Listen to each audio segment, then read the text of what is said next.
Hey, this is Dr. Ben Weitz, host of the Rational Wellness Podcast. I talk to the leading health and nutrition experts and researchers in the field to bring you the latest in cutting-edge health information. Subscribe to the Rational Wellness Podcast for weekly updates. And to learn more, check out my website, drweitz.com. Thanks for joining me, and let's jump into the podcast. Hello, Rational Wellness Podcasters. Thank you so much for joining me again today. For those of you who enjoy listening to the podcast, please go to Apple Podcasts, give us a ratings and review. If you'd like to see a video version, go to my YouTube page. And if you go to my website, drweitz.com, you can find detailed show notes and a complete transcript. Today, our topic is environmental health and the role that toxins play in our health. As most of us are aware, our modern life is awash in toxic chemicals in our food, our air, our water, the materials used to build our homes, chemicals that we apply to our lawns that are contained in our furniture, our cookware, our cleaning products, our personal care products, even chemicals added to our yoga mats. My wife got a new yoga mat from Amazon and it was a warning, toxic chemicals. It's like, you can't win. To quote from Dr. Cohen's book, every day the U.S. imports about 45 million pounds of synthetic chemicals. Each year, about 1,000 new chemicals are put into use. 15 new polymers are patented in the U.S. every week. Over 1,000 endocrine disrupting chemicals currently exist, but only 5 chemicals have ever been banned in the United States under the Toxic Substances Control Act passed in 1976. And the revised Toxic Substances Control Act passed in 2016 has failed to improve the regulatory response to toxic chemicals. And not to quote from Dr. Cohen's book, whatever controls might have existed with the EPA prior to 2016 have now been effectively dismantled under an administration that is as hostile to environmental regulation as has ever existed. The current head of the EPA, Andrew Wheeler, is a former coal lobbyist, so the fox is now watching the hen house.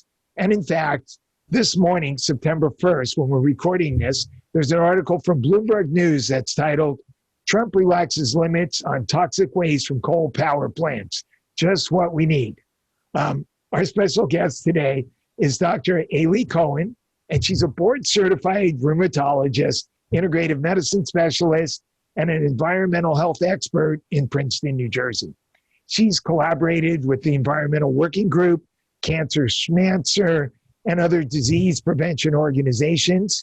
She co-edited the textbook, Integrative Environmental Medicine, part of the Oxford University Press Weil Integrative Medicine Library. And her new book is Non-Toxic, Guide to Living in a Chemical World. Dr. Cohen, thank you so much for joining me today. It's my pleasure. Thank you for having me. And I'm sure we're all going to get a drink after this separately around the world. There you go. Yeah. We'll have our Zoom cocktail party. Yeah. And that's, I have to have humor, even though this is such a daunting, heavy topic. Yes. And it affects everyone, every culture, every religion, every age group, which is kind of why my platform, which is called The Smart Human, is another area by which I push out really important environmental health information, because we are all human. And these chemicals are getting into our lives. It's a heavy topic, but what I try to do is try to get some humor. And the book that's coming out is all proactive approaches to try to fix it. So, right. It's not meant to be such a Debbie Downer and then you run off and you just, get miserable. It's really about how do you empower people to make some of these healthy changes? Right. Yep. So I thought maybe we might sort of loosely organize our discussion today around some of the chapters of your book. And I thought maybe we'd start with chapter 3, which is toxic chemicals in kids. And maybe you can talk about some of the exposure that kids in particular have to toxic chemicals. Yeah, so I actually don't even have the copy yet. Believe it or not, it's supposed to be coming this week. So if you quote me, I'm going to try to get as much detail as I can. But I literally was hoping to have the book to give you some real good detail. But, here's the thing. Children are among the most contaminated of all age groups.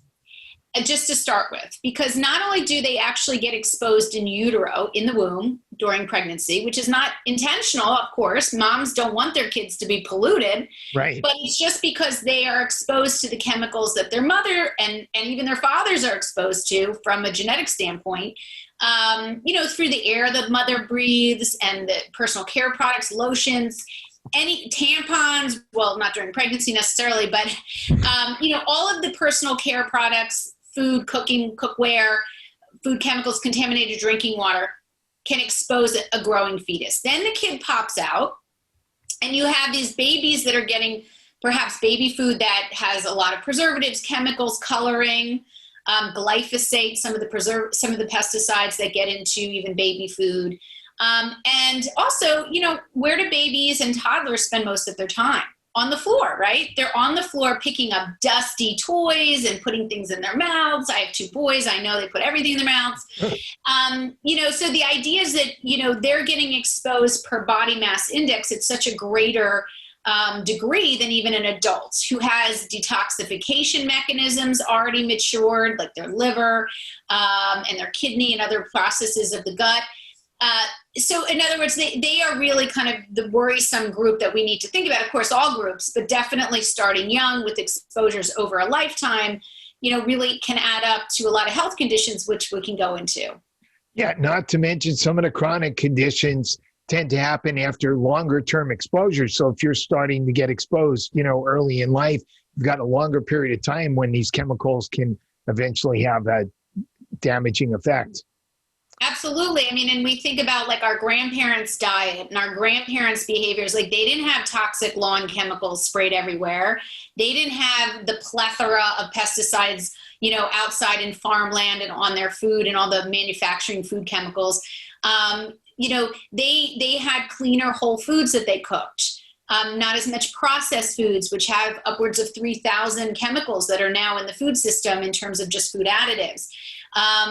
Their water may have been much cleaner because they didn't have a lot of the chemicals that end up on surface bodies of water, lakes and streams, end up in aquifers underneath farmland that travel into wells and into water treatment plants. So we're really getting exposed to a whole different level of chemicals, particularly after 1950s, when we really had an explosion after World War II of so many chemicals. And they make a lot of our lives easier. I mean, don't get me wrong. We have canned foods because they made cans, naugahyde, rayon, nylon, plexiglass, plastic containers that could store food for longer periods of time. There are benefits to what we've developed, especially after post, World War II. But there's also, we never thought about where they would go after we used them. We had a very specific time period in mind to not have to wash dishes or break dishes. And now we're finding that all of these chemicals have been in our soil, in our environment for a very, very long period of time. And they get into our bodies and into the bodies of wildlife, of course. Right. So maybe we should start with chemicals in our food and maybe start with agriculture and all the chemicals that are sprayed and dumped onto the produce and in the soil. And yeah, so you can start up really upstream by talking about soil quality. I mean, even just soil quality is so diminished in terms of nutrient value. And the reason that actually matters in terms of chemicals, I mean, separate from chemical pesticides and fertilizers that are pretty harmful to human health, many of them, the soil, without the nutritional support in the human body, we can't even defend ourselves against the chemicals. So in terms of some of the nutritional value of omega-3s and vitamin D, which is so immunologically beneficial, folic acid, which we know can block the effects from bisphenol A and BPA and other endocrine disruptors, which we'll talk about, those chemicals. But nutrients actually block lead contamination, especially in children. Vitamin C can do that. Being anemic or iron deficient actually lowers that ability to manage lead toxicity. So it's two-pronged. It's not just what we're contaminated with, but it's also the nutrients that we've evolved to utilize to protect us from environmental chemicals. So twofold, it's pretty bad stuff. So but again, you're saying we're getting less of these nutrients because the soil is depleted that the fruits and vegetables are grown in. And more choices of foods. I mean, we all know how processed foods has overtaken the market. Much cheaper, nutrient weak and calorie dense. Processed foods. It's really, I mean, look, it's everywhere, and it's hard for all of us to manage. I mean, I have two kids that love junk food, or they love processed foods, and it becomes a battle even with people who feel like they know what they're doing. It's just too easily available, and it's cost efficient for a lot of people who can't afford necessarily whole, fresh, organic fruits and vegetables. There's been improvements. We have frozen vegetables and fruits that you can now get at a lot of big box stores, which is great, and I think that's been a nice change over the last 7 to 10 years. Making frozen organics available, they're less costly than fresh. And to be honest with you, they probably have more nutrient value because they're flash frozen, as opposed to being picked and traveling maybe, 10 days to get to a supermarket, or even frozen for 6 months, which a lot of, fresh vegetables and produce are actually done. They freeze them at a temperature where they can kind of tee them up for a year from now, in a way. So, really? Yeah. So your fresh fruits and vegetables can be a year old? Wow. Well, I would say that I've heard up to 6 months for apples, for instance, apples particularly. A lot of these big chain stores need to have enough surplus to manage their stocks around the country. And so there are processes by which, you pick apples and they stay in a cooler for a certain degree of time before they ripen, before they go to market. So yes, there is a process. I don't know if I'd say a year, but I've heard up to 6 months, particularly with apples as an example. So the bottom line is in modern life, our fresh fruits and vegetables are not so fresh, even if we're trying to do the right thing. Exactly. And I think when you lift the cover of a lot of these, the people who are trying to do health and wellness and really trying to make all these efforts, really thinking about what they're eating and how they're doing it, but they may not get quite to the where they want to even be better in terms of, for instance, having an organic salad, with all the great ingredients. You're all psyched, but then you might be carrying it or cooking something in a plastic container. Or all of our organic ketchup for my kids, or organic condiments are in plastic containers, which sort of defeats the purpose in some ways, right? Maybe you can talk about the dangers of plastics. Yeah. So plastics, for instance, are part of, chemicals that are used to make either plastic soft or hard. So for instance, bisphenol A, which many of your audience members may recall, bisphenol A or BPA is part of a class of chemicals called phenols, and there's many of them, but BPA is the most well studied. And BPA was actually taken out of baby bottles in 2012. It made a lot of news. Out of plastic bottles in the US because of its ability to disrupt the endocrine system. So hormones in the human body at very, very, very low levels. And this was a breakthrough because we normally think of chemicals being worse as the dose or exposure gets higher. Now, what we've now found from international research, World Health Organization, American Academy of Pediatrics, Endocrine Society, is that many chemicals can actually do just as much harm at incredibly low doses as they can at very high doses. In other words, they act almost like hormones or mimic hormones in the body, because that's how the hormones in the body work. And so bisphenol A was taken out of baby bottles. My co-author for both the textbook and my upcoming book, Non-Toxic, which is coming out next week, Guide to Living Healthy in a Chemical World, my co-author was largely responsible for helping to get bisphenol A out of baby bottles in 2012 in the US. But what do they substitute for the BPA? BPS, BPFB, BPSIP. Right, which so could be like just as bad, right? Yeah, it's a whack-a-mole. So they take out one thing that has tons of good data from third-party, reputable researchers, and then they just substitute another phenol in. So, it's been a real uphill battle in those who study chemicals on I would say, the good side, not the manufacturers. Manufacturers do not have to prove safety before going to market. And so when you asked me about plastics, so bisphenol A was designed to actually make plastics hard.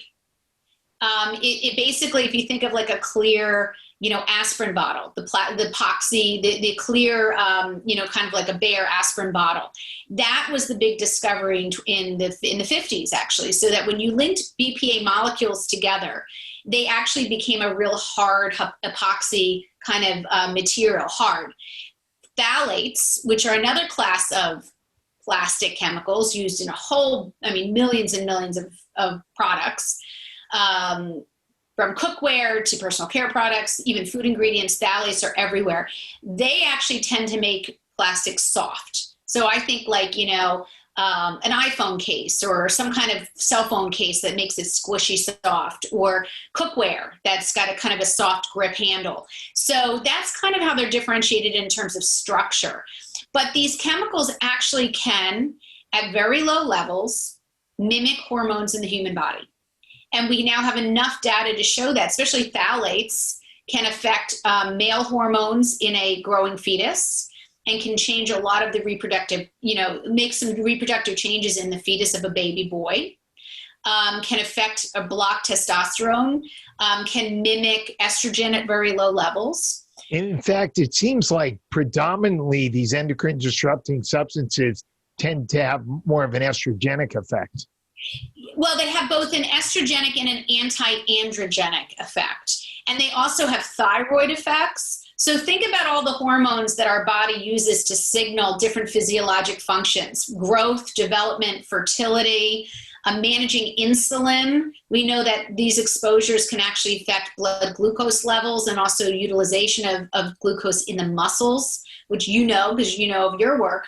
But the idea is that we have so many hormones that affect physiologic processes, and these chemicals mimic them. And that's why they're called overall endocrine disrupting chemicals. This podcast episode is sponsored by Quicksilver Scientific.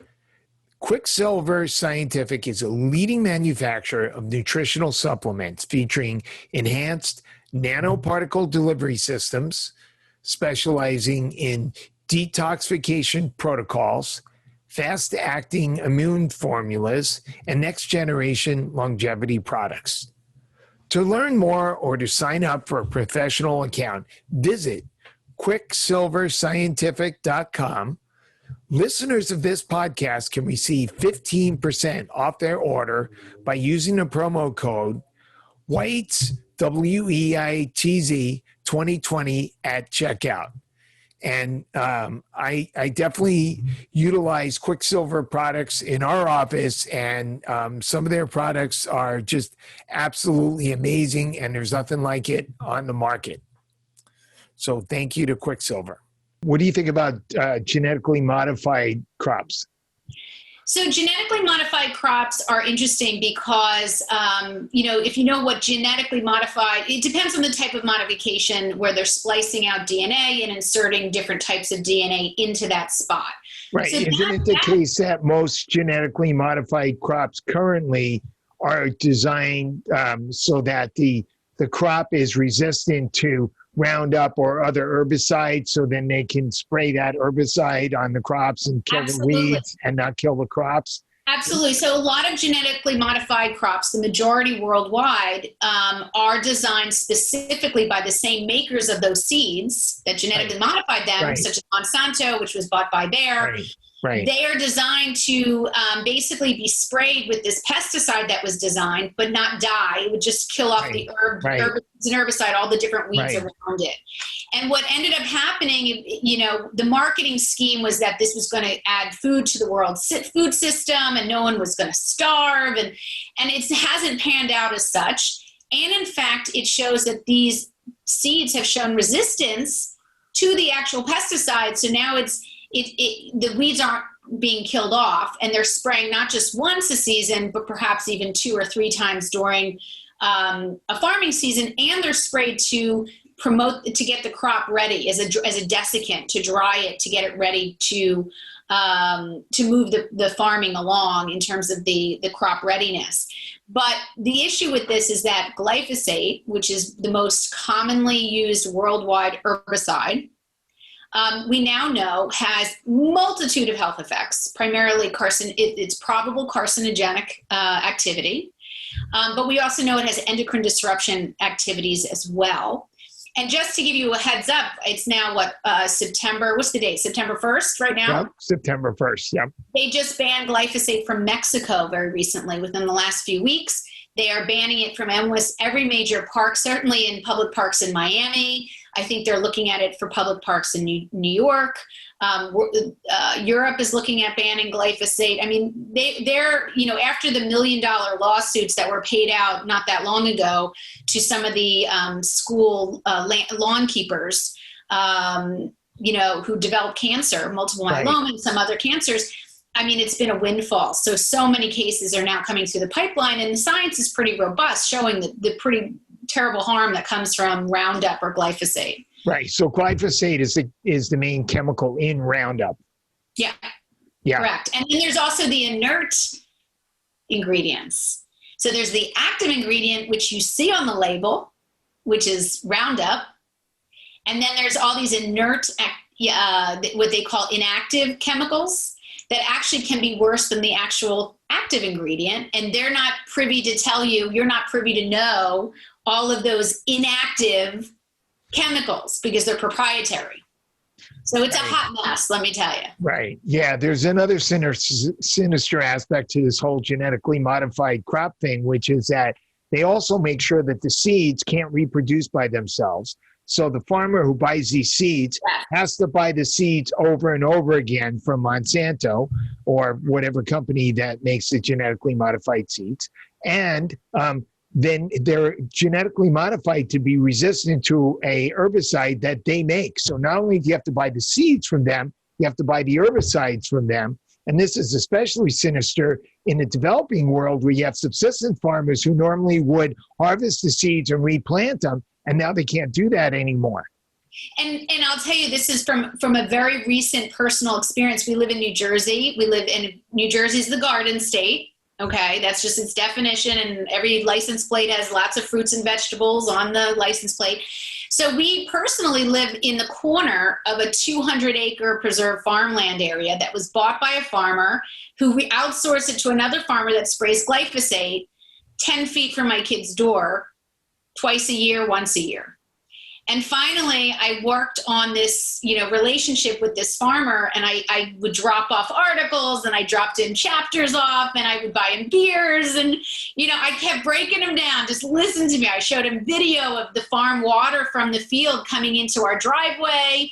I mean, I don't know if he thought I was going to sue him, but there's no lawsuit there. I mean, it's their land. But the idea was I eventually worked so that he would not spray the season.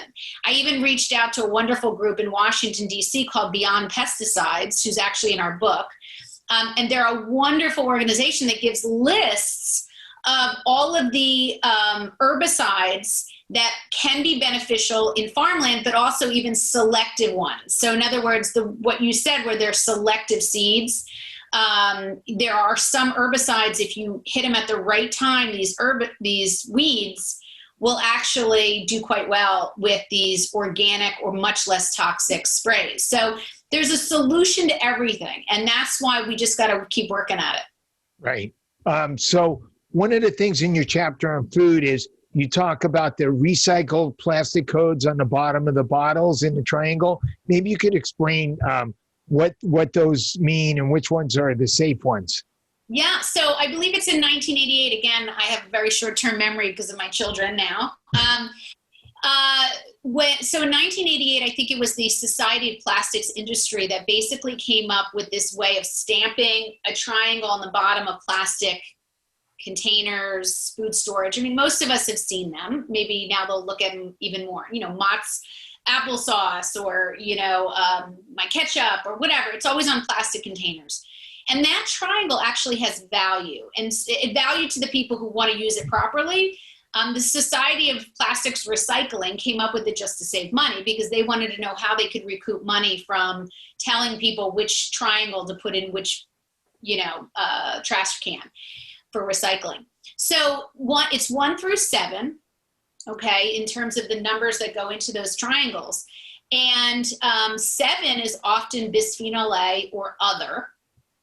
And 3 is vinyl or polyvinyl chloride or polyvinyl chloride. I mean, is essentially what makes up number 3 triangle.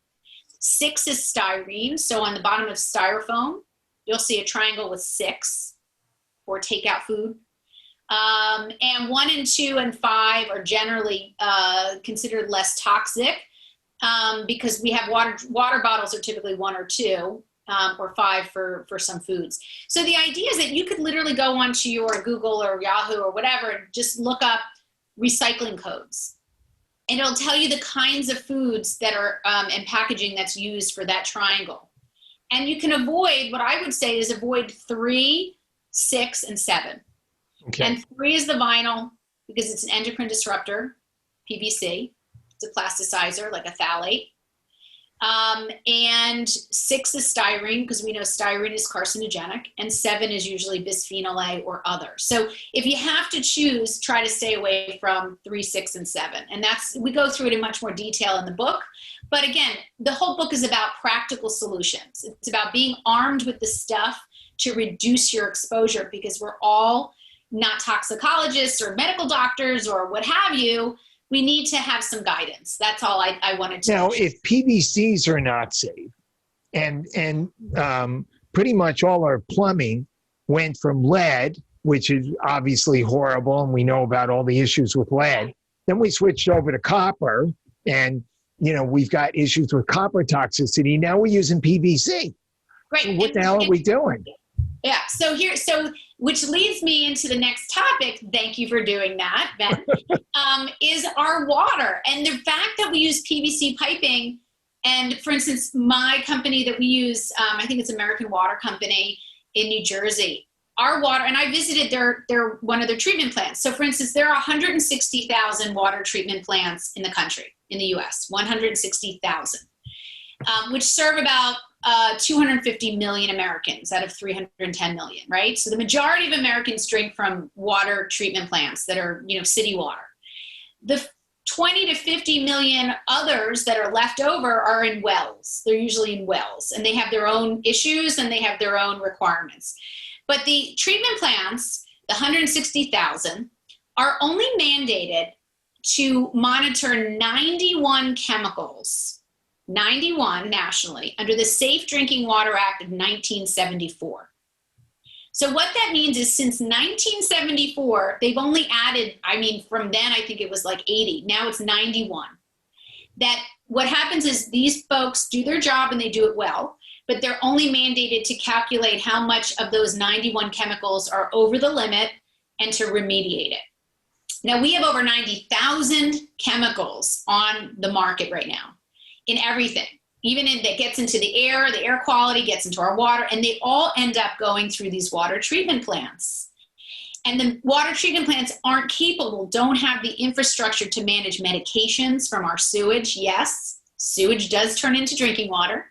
It doesn't have the ability to manage, antidepressants, which wouldn't be so bad, blood pressure medications, oral contraceptives, all of the industrial chemicals, runoff, fertilizer, pesticides, so many chemicals that go through. Microplastics are now. So just stop you for a second. So you're talking about medications, prescription medications or over the counter that get flushed down the toilet that end up in our water supply. Is there a proper way to dispose of of prescription and over-the-counter drugs? That's a great question. I guess maybe some of the big box pharmacies probably have some means of doing it, but who knows? I don't really know where that would go to.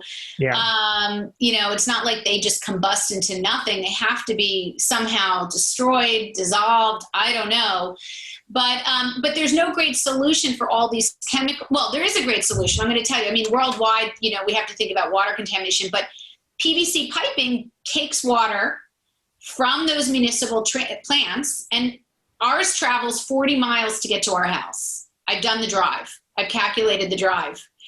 And so when you're talking about that much piping, and anything can break the piping, you can get dirt in there, you can get any number of chemicals originally that didn't get washed out. There's coal ash, there's fracking chemicals. I mean, the list goes on and on and on, but those chemicals will travel all the way down to your home. And so the solution, which is what we go into in great detail, is to filter the water at the point of use, which is at your sink. So whether the water comes from below your house at a well, or it comes from a municipal treatment plant, 40 miles away, who cares? It had to have chlorine in there to kill off bacteria. It had to have detergents to clean it off. But when it gets to your sink, it's traveled, it's done, and you just got to clean it right there before you ingest it or take it with you to work or soccer games or whatever. So, and then we get into the different types of filtration, how aggressive, the cost. But I'll tell you the punchline, I think everyone should be filtering no matter what, carbon filter, pitch, or whatever, but RO filters or reverse osmosis are the most aggressive way of cleaning water in this country. And there's many places you can get reputable RO filters for upwards of $300 max.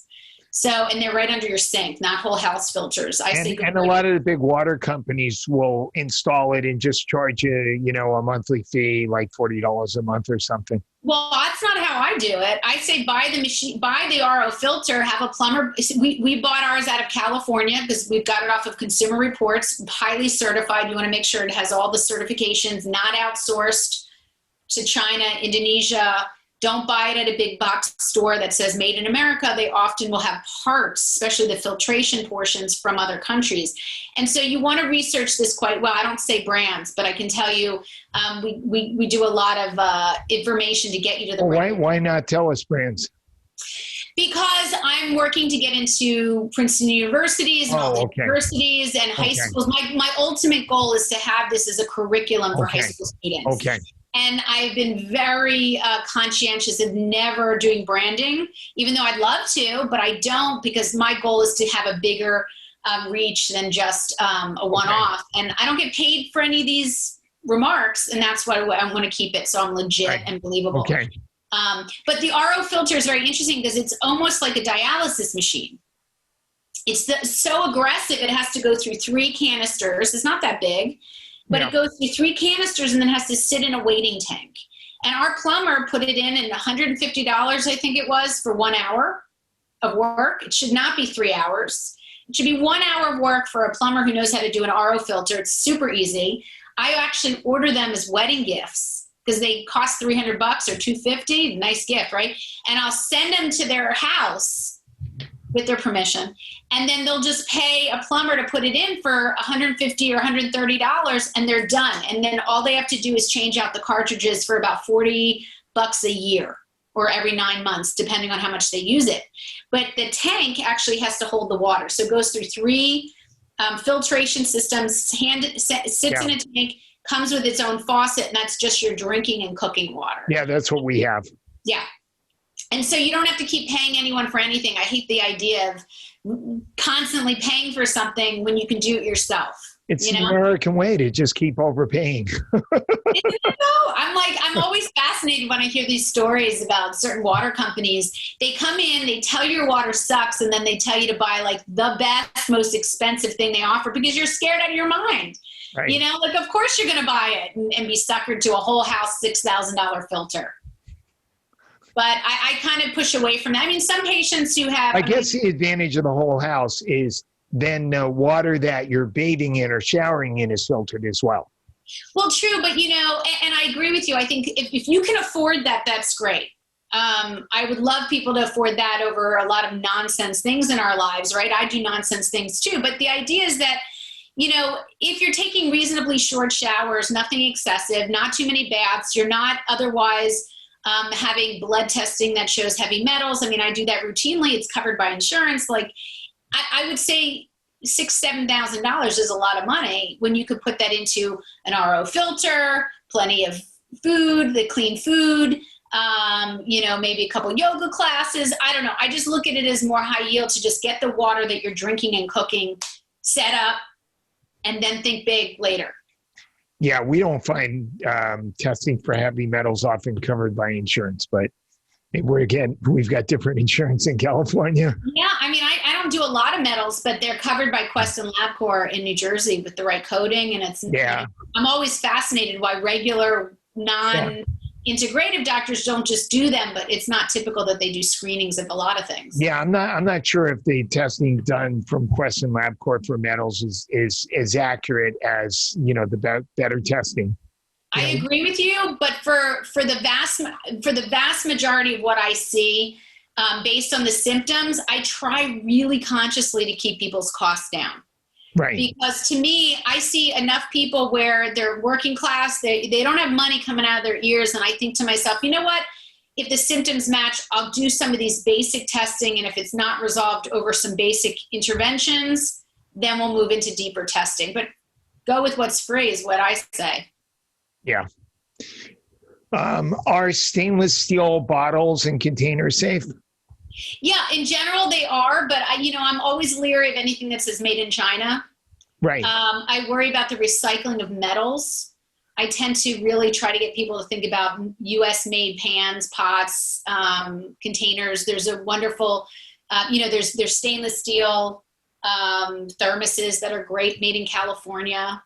So there's some really good companies and it should say 18/8 underneath on the bottom stamped, because I think that's nickel. It's basically the formulation of food grade steel. And we talk about that in the book. And of course I can't remember the exact numbers, but the idea is that, you want to go with everything that touches your lips, your body, hot coffee, hot tea. You want that material to be strong enough so that the matrix of it doesn't fall apart and get into your body. Right. So that's glass and stainless steel is what we've got. So nonstick cookware has these polyfluorinated chemicals, these PFAS, PFOAs, and we know those are very toxic. But there's also nonstick cookware made from ceramic titanium. What do you think about that stuff? So there is actually, it's supposed to be safe. It's, Yeah, I mean, it's almost, I guess, like a Le Creuset, like in a pan form or something. I don't know. The idea is that I can't vouch for companies because I don't do the third-party testing. So like many other things that we're not trained to know, it's not like we're going with our best guess or estimate. There was a company online that a woman actually who her whole job has been to look up pans and safety. I don't know what her background is, but it's just not an area I'm so familiar with. So I just go with the old school stuff. I mean, anything that's marketed as green, clean, I get a little nervous because remember, there is no testing by the US government on these pans to say that they're not adding Ppos chemicals or perfluoroalkyls, which is what you were describing. And that's what makes these pans easy to cook with. So if they're made in China, they're marketed really well to be green pans. And I'm not saying they're all a problem. I'm just saying I don't know. And so I stick with what I know. Right. Why don't we talk about those Ppos chemicals right now?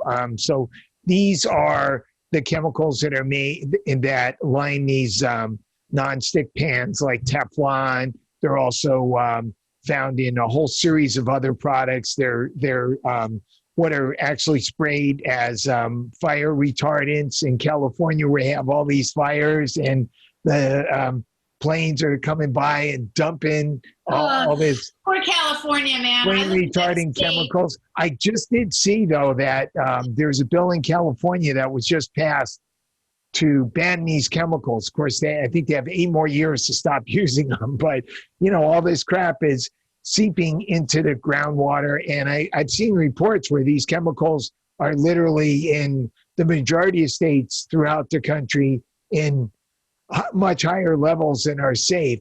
Oh, sure. I mean, Hoosick Falls, New York is a big battle. Every military base in this country is pretty much almost a Superfund site because of all of the unbelievable number of chemicals, PCE that get in there, perchloroethylene, I think it is. Ppos chemicals, which are the ones that are used, like you said, for fire training and fires. But, perfluoroalkyls, they're called perfluoroalkyls. It's PFOS and PFOA, generally speaking. They're what's called forever chemicals. So these chemicals, unlike many others, like BPA breaks down in 6 hours. So if you give up things with BPA like canned foods, or receipts that you touch, which go through the skin, you will lower your BPA level in your bloodstream. But the PFAS chemicals happen to be a group of chemicals that are forever. I mean, they don't break down with sun, wind, rain. They get into the soil. And again, everything will always make its way into water because soil is like tissue paper and it absorbs and it transfers chemicals for miles and miles away. If anyone wants to read a really good book called Tom's River, written by a New York NYU professor, Dan Fagan, I think his name is. Fabulous, fabulous read. True story about chemical pollution. Started in Ohio, the company moved to New Jersey, and then you see these wells that basically contaminated miles of surrounding, contamination pots that really affected the wells for miles around in the Jersey Shore. It's a true story, and it was beautifully written. But anyway, I learned from that book just how soluble soil is, and how soil, literally like tissue paper, when you drop it little corner in the water, it literally goes right up the tissue paper. It's similar for almost all soil that we're in. It literally transfers. So, the PFAS chemicals affect human health as endocrine disruptors. They also lower immune system response to vaccinations. So we now know it blunts the effect. If you're going to have a vaccine or vaccination, even as a childhood vaccines, it will blunt those effects, especially with the immunocompromised folks. It'll blunt their immune system process. But they're a horrible group of chemicals. They've been banned, but they're still around, and it's kind of like DDT. They're still finding remnants of some of these chemicals that are, 30, 40 years old. And I think we're going to find the same problem moving forward.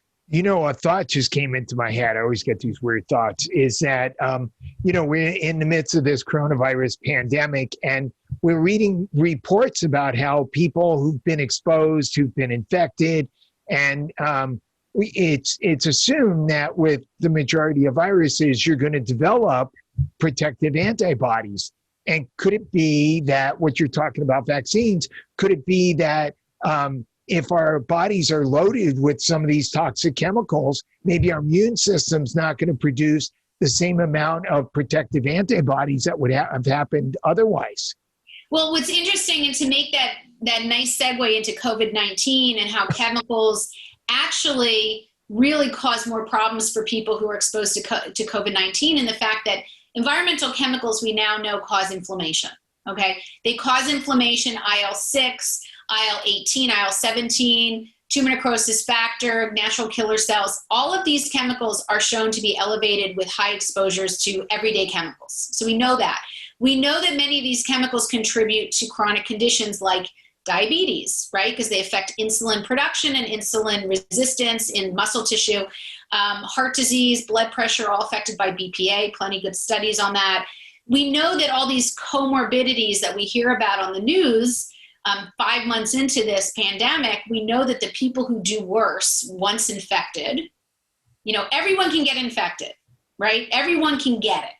It's the people that do worse with it who respond more severely and require ventilation, oxygenation, and some die, of course, many die, are the people that have one or more COVID comorbidity, okay? And as the comorbidities go up in number, the higher your risk of having an inflammatory response to COVID. So again, the number one way I would say is to eat healthy, eat clean, but to really think about chemicals that affect these chronic conditions and inflammation as one mechanism of preventing that inflammatory response if exposed. Now, I agree, the vaccine is going to be a whole nother discussion. And as an autoimmune disease specialist, as a rheumatologist, I'm particularly sensitive to this whole topic because my patients are either immunocompromised to begin with, or now, exposed to chemicals and may have to, be in a position for their jobs or school to get a vaccine. So it's going to be very tricky, but yes, it can blunt your immune system response to create antibodies, your B cells creating antibodies, which would be protective to future exposures. So anyway, that's a long-winded answer, but yes. Yeah, it's kind of interesting. It could be that people in the United States are less likely to develop natural immunity, herd immunity, whatever you want to call it, and maybe the vaccine might be less effective in the United States because of all these chemicals.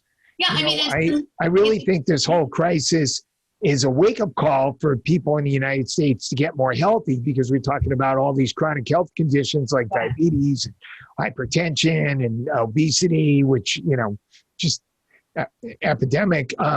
There should be a wake-up for that. Maybe this is a wake-up call to start paying attention and getting rid of some of these toxic chemicals or trying to reduce them.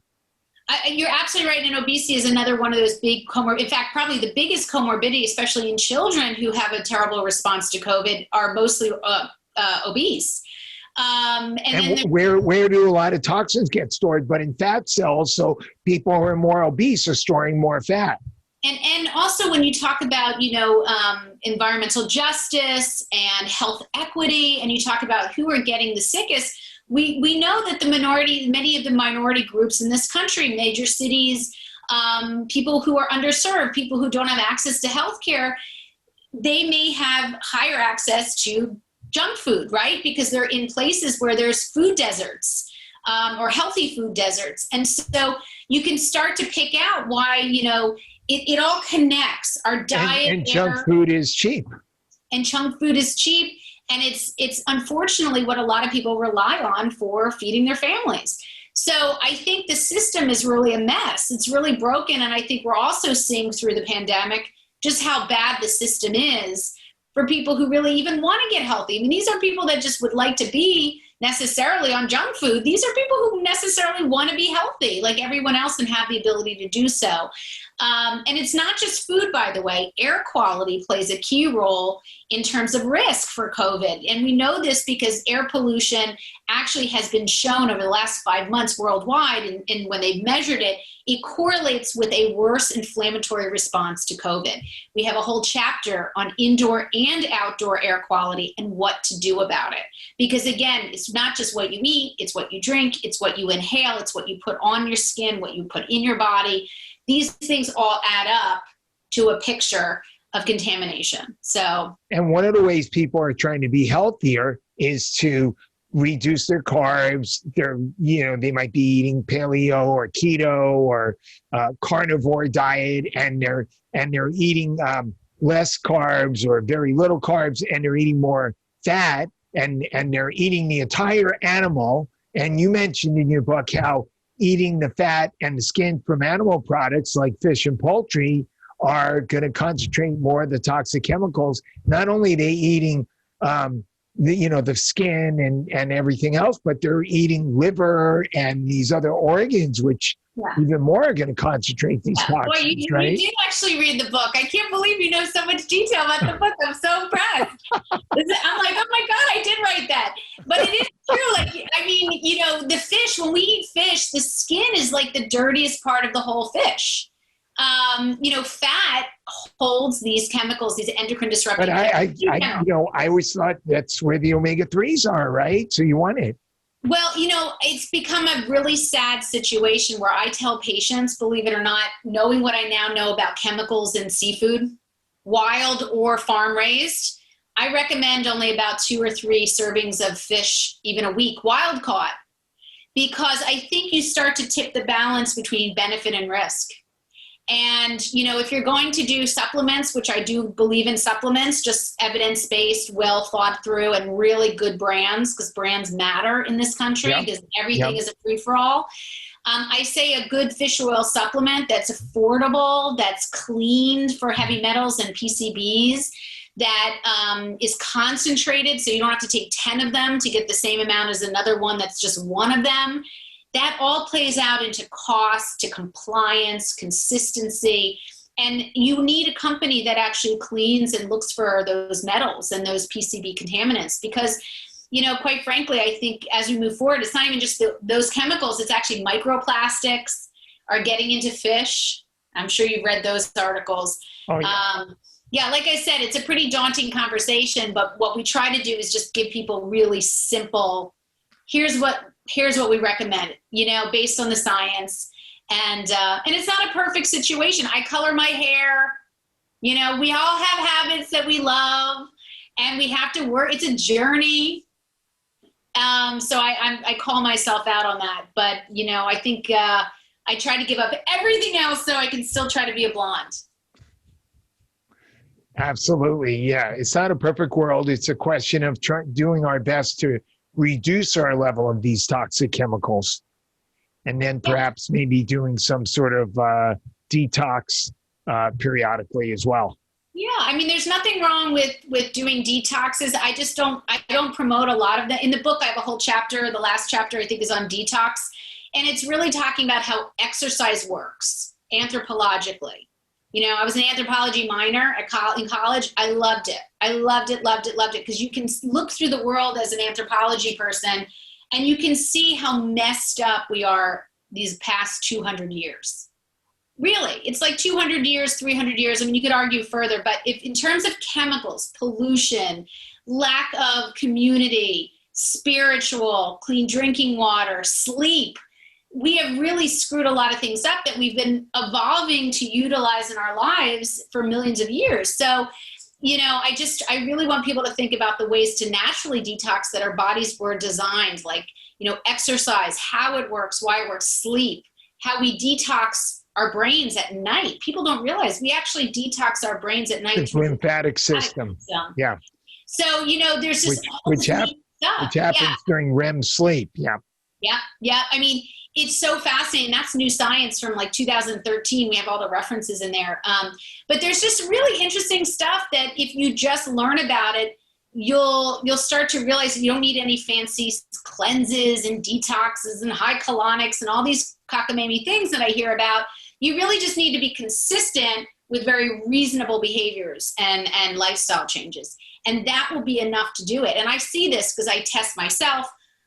I test my patients. So I'm it's like supersize me. I'm living and trying to make sure I'm pulling as many studies that show that what you do and how you change matters. Yeah, personally, I don't find that just exercising and eating clean is enough when you're loaded with heavy metals and some of these toxins. It depends on your occupation too. It depends on where you live. It depends on your water quality. There's so much. So what doctors and healthcare professionals don't often do is do an environmental health assessment. When I see a patient, I see them for an hour, my initial visit, and I know by the time they leave, I know every aspect of their exposures, their lifestyle, their history. You got to know this stuff because you have to figure out how to intervene. And I think that's what's missing is doctors tend to spend about 15 to 20, maybe half an hour with patients, and mostly it's dealing with the current issues and not the big picture ideas. But everyone's different in terms of their exposure. So I don't go nuts in one direction or another. I try to really hone in on that person, you know? Yeah. Yeah. So let's see. We talked a little bit about the water and the problems with the water. We've got personal care products. And so there's so many chemicals in these personal care products, phthalates and benzoates, and there's so many chemicals. What are the most toxic ones to avoid? Well, you know, they're all have their own risks. And of course, over time, exposures add up. So the idea is that, look, when I was a kid and a teenager, did I know any of this? No. Did I go to college and sleep on a nasty mattress? Who knows what I was breathing in? I mean, I look back at all the Cheese Whiz and Oreos I ate. I mean, you cannot change your past. You can only change what you do moving forward. And when it comes to personal care products, we've been through all of them. I mean, all of us have been through all of them. The idea is, you know, whether one class or one chemical is going to get you is hard to even figure that out. What you want to do is try to think globally about, do I need these products? How many do I need, since they're completely unregulated? I mean, personal care products in the US are not regulated at all, meaning they're not required to have testing for toxicity or health issues before they're added to products that go onto the shelf. And most people can't believe that. In fact, products that are on the shelf, like shampoo, conditioner, what have you, body spray, you know, if they cause human health problems and enough people complain, the only ones that are that can take that off the shelf are the manufacturer. manufacturer. Our government cannot pull products from a shelf. So, it's absurd, but there are many great ways to check your products. And that's where we talk about Environmental Working Group has a skin deep database where you type in your products. I even have their app on my phone. And when I go shopping, I can actually use the barcode. And they have a rating system 0 to 10. And so we give all that information as to how to just find your personal care products. For teenagers, it's usually they use about 17 products per day, 15 to 17, which is crazy, but they use the most. Women on average use about 12 personal care products a day. And of course, men use about 6. But really, once you get those checked out, you're done, for at least until you recheck them. But the idea is to get clean products that you put in, on, and around your body, tampons, feminine care products especially. And really, it's not that complicated once you do it. It's a journey, so you have to do it one by one and not stress yourself out. Right. Yeah. So use as few personal care products as you can, and shop at Whole Foods and try to get the least toxic ones you can. Yeah, I mean, Whole Foods does a nice job. I don't want to give them so many props that it's all you have to go shop at. I mean, I think you've got to be using your app for EWG's Skin Deep database, and you can buy anywhere. I mean, the idea is that you want to check your products, and then you can probably find those products in many places. But you want control. Now, they do a nice screening process, but again, I can't vouch for all of their products. Right. But yeah, I mean, you have to go to either, health food stores or natural stores. I mean, the main stores, websites, yeah. And in general, but you have to do the work. So when I teach high school, which I do, and that's my goal, is to get all of this information into a national curriculum. And if you want to hear that story, actually, it's a TEDx talk on YouTube, if you type my name. Yeah, I watched it. Did you? I did. Yeah, that was the hardest thing I've ever done. It was really, really quite hard to do, but I'm proud of it. Anyway, so that's the story of where this whole thing is hopefully going, is getting information such as in the book and what I do with patients into schools. Because if we can't teach people young before they get sick, then we're just chasing after it after they do get sick. And so when I teach high school, I will have everyone in the class download the Skin Deep database app or the website. And I come in with a bag of stinky junk from one of the big box stores, and I toss the tampons at the jocks, and I'll throw the body spray at the girls, and lipsticks, nail polish, everything. And their job is to actually take the product, look it up, tell me what the rating system is, tell me what chemicals they are supposedly bad in the product, and choose better products. And it's but if I'm a young man in high school and if I don't use the Axe products, I'm not going to have all those hot chicks chasing me. Guess what? There's different ratings for the different Axe sprays. So depending on the flavor, it could be a 2 or it could be a 10. It's fascinating. And again, I'm not here to tell everyone, listen, don't do this, don't do that. I don't want to be that person. I want people to have the tools, the fishing rod, to do this throughout their lives, not just listen to a one-off. And you'd be surprised about that body spray. That stuff stinks, man, but I'll tell you, these kids love it, and at least I can teach them how to find the safer versions of what they love. Right. And then we got these flame retardant chemicals in the furniture and the carpets, and and it's a matter of just working your way through the process. I don't want this to be overwhelming. Look, I came from a place where I didn't do any of this stuff. I didn't know anything about it. It's all in the TED Talk. I learned as anyone would learn, and I'm considered to be someone who has a background in science or medicine or what have you. I didn't know any of this stuff.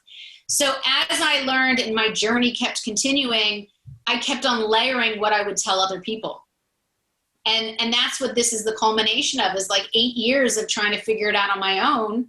And instead of people spending 8 years to do it, now they can just buy a book and read it. You know what I mean? So right. I'm very, very honest about that. It's a journey and I'm not there yet. I mean, I'm still doing things that I wish I could change, but I'm doing it slowly. We changed out our couches. Couches are expensive.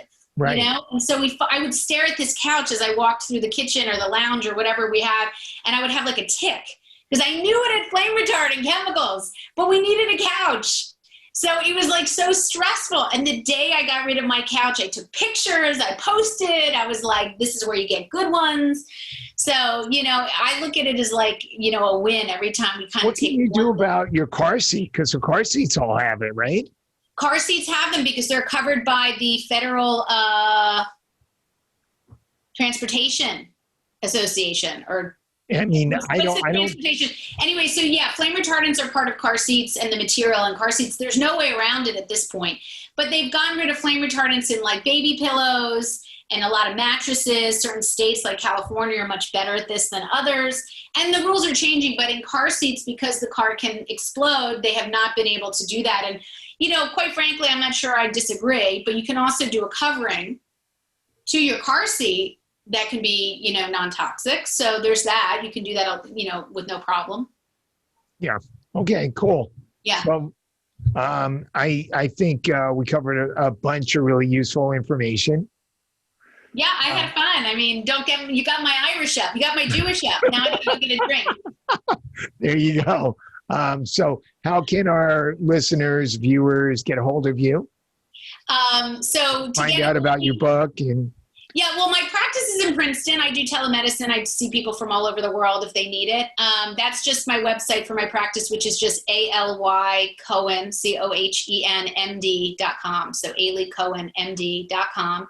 But my baby is The Smart Human. TheSmartHuman.com. The Smart Human on Facebook, Instagram, Twitter. I post Monday, Wednesday, Friday on Facebook, Instagram, maybe 3 times a week also. But I'm always posting nuggets and pictures and things I'm learning and changes in the market, breast cancer prevention tips, Alzheimer's prevention. So that's my educational platform. I'm very proud of it. I don't sell anything, but I will sell the book. I got that right. But after the book, I really don't sell anything at all. So so it's squeaky clean, and I hope people will go to follow on those different platforms. And check out the YouTube video, the TED Talk called How to Keep Your Kids Safe from Toxic Chemicals. Great. Excellent. Thank you. Yeah, my pleasure. Thanks for having me.